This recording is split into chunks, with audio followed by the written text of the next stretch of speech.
Okay, Dinobots, are we all ready to attack the Decepticons?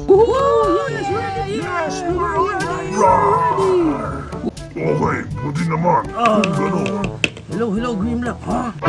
Sino ka? It's me, Snarl. Sorry, pero 5 na kaming lahat na Dinobots. Pero Grimlock, kasama ako sa original na Dinobots. Sorry, ang pagkakaalam ko, 5 lang talaga kaming mga Dinobots. Hindi na ba ako pwedeng makijoin sa inyo? Oh, don't worry, pwede pa rin naman. Yo, yehey! Kasali na ako sa Dinobots! Sugod! Wait lang. La, sumugod siya mag-isa. And ito ang toy na re-review natin for today. This is the Transformers Legacy Evolution Dinobot Snarl. Finally, ito na ang kukompleto sa ating Dinobot Core Class. No, pag binili natin siya ganitong klaseng packaging, meron siya sa harap, and sa likod, and sa gilid, and sa kabilang gilid, and sa ibabaw, and sa ilalim. No?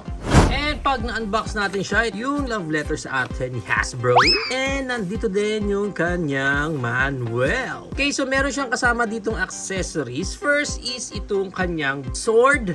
Actually, ingat kayo dito sa sword niya kasi nakasiksik siya dito sa pinakababa. So ingat lang kayo doon. Make sure na walang may iwan talaga ng mga accessories dito sa box na to. Check natin yung details ng sword niya na to. Okay kahit maliit itong size ng sword niya na to, maganda yung details na binigay nila dito. Okay. Gusto ko yung mini sword niya dito. Next accessories, we have naman yung kanyang parang part ng katawan ng dinosaur mode niya. Okay, ito ko kasi mga spikes ng Stegosaurus niya na mode. Let's move along na dito sa ating main figure, which is si Snarl. Check muna natin details niya. Yan yung kanyang face. Okay. Maganda Maganda yung face niya Okay Again, sa size niya na to nakuha pa yung mga ganong details. Yan sa harap. Maganda Okay yung details I don't know bakit parang natutuwa ako sa details ni Snarl. Yan. And sa top niya. Sa ilalim. Sa side. And sa likod, ganyan ang itsura niya. Well, makikita mo talaga yung mga parts na yan. And sa side pa.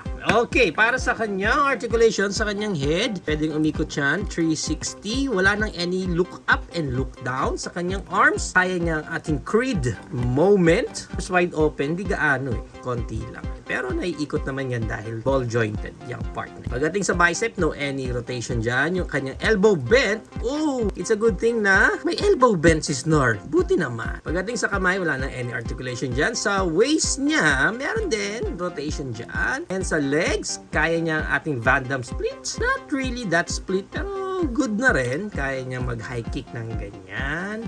Yung back kick niya, ganyan. And wala nang any rotation sa kanyang thigh part.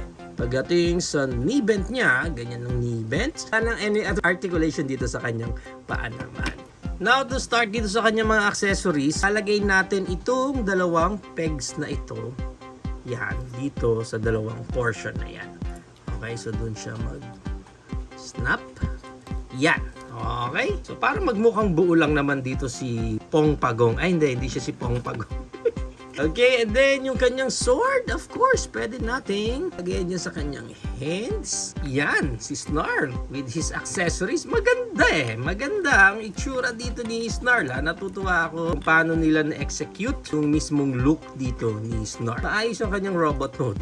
Itong weapon niya na to, pwede mong ilagay din yan. Yan, pag ganyan. So, looks like pwede rin yan sa Dino mode niya. Speaking of Dino mode, para sa kanyang transformation, first na gagawin natin, ikot muna natin yung head niya pag-ganyan, and then yung dalawang tail na to, cover na natin ang pag-ganyan, mag-meet na yan sa gitna, and then peg na natin.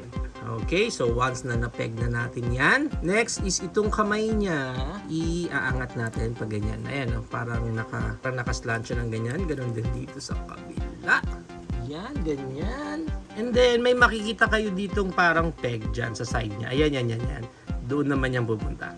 Okay, so parang doon siya magsisecure yung portion na yan. Wait, dapat sumakto siya doon.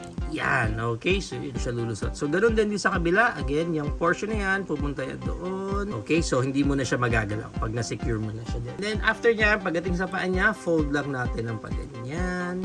Ganon din tong kabila. Fold lang natin pa din yan. And then, kukunin natin yung head, yung dino head niya dito. Lalabas mo na ng ganyan. Ganon din tong kabila. And then, pwede na nating ipeg itong dalawang to. Yan. Dikitin na natin yan. So, mabubuo na muna dyan yung dino head niya. And then, from here, pwede na natin siyang isiksik doon. Dito sa dalawang slide na yan.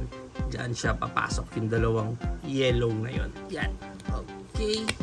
Yon. Okay. Sakto naman siya. Yan. Okay, ayan na. Ang cute.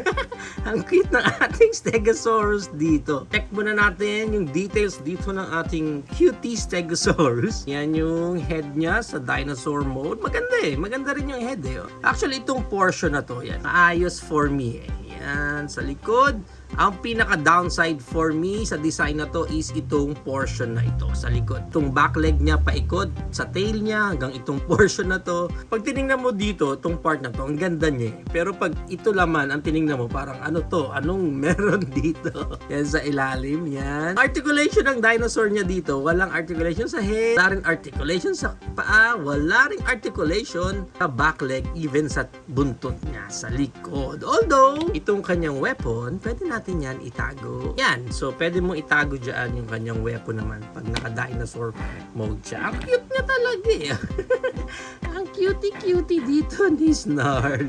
Para sa height ng core class, 3.5 hanggang sa head 3.5 inches siya. Ang maganda niya, i-compare pa natin siya sa iba pa nating Dinobot core class tulad ni Grimlock, Swoop, Sludge, Snarl, and Scar. Yan, kompleto na natin sila.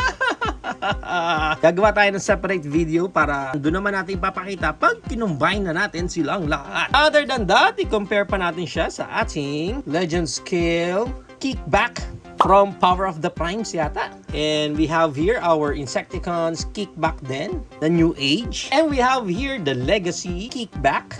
And magsama pa tayo ng ibang core class natin tulad ng ating Megatron core class, Optimus Prime core class in his track mode, Megatron, Jinbao Legend Scale, MFT Grimlock in his Dino mode, and our Yellow Part AMK Pro Series G1 Megatron.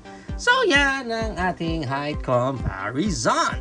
So if you are planning to buy this, ang price range niya is around 1,000 up to 1,500 pesos. Depende na lang again kung saan kayo makakuha ng space. And there you have it now guys. Ito na ang ating Transformers Legacy Core Class Dinobot Snarl. And finally nga, nakumpleto na natin and siya ang kumumpleto sa lineup natin ng mga Dinobots Core Class. Ayan. Siya na lang talagang hinihintay natin para mabuo na natin si Volcanicus. But again, for me, compared sa iba, parang mas okay sa akin dito si Snarl. Aesthetically speaking, sa kanyang robot mode, maayos siya. Maganda eh. Yung robot mode niya eh. As in parang wala halos na sacrifice sa kanya para lang ma-downscale siya. Core class. Even yung backside niya, maayos naman eh, di ba? Matino naman siya eh. Although pagdating sa kanyang Dinobot, doon na tayo nagkaroon ng 50-50. Front look ng kanyang Dinobot, maganda.